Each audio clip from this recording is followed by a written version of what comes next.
Не үшін саяхаттау керек? Көп сұрақ келеді маған сондай. Біз жылына кемінде 4-5 рет саяхаттап жүргенбіз. Енді біз оны тағы да көбейтіп жатырмыз.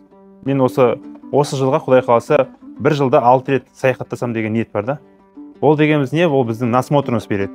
Қаншалықты біз елді араласақ, жер көрсек, ол жерден біз жоқ дегенде, бір мемлекеттен жоқ болмады, алмадық, ештеңе көрмедік деген кезде бір жаңа идея алып келесіз да.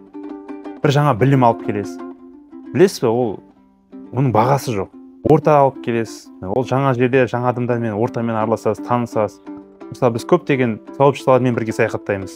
Ол жерде бірімізбен сөйлесеміз, обмен опыт болады.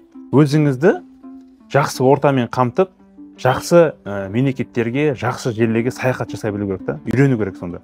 Сіз сонда ғана успешный боласыз, бай боласыз, сіздің рухани дамисыз, отбасылық құндылықтарды дамыта аласыз да, ол жерде көптеген білім аласыз. Сондықтан да достар, мүмкіндігіңіз болып жатса, саяхаттаңыздар, ортаңызды көбейтіңіз, күшті орталарға мықты, сізден 2 есе, 3 есе, 10 есе мықты ортамен араласыңыз, нетворкинг жасаңыз.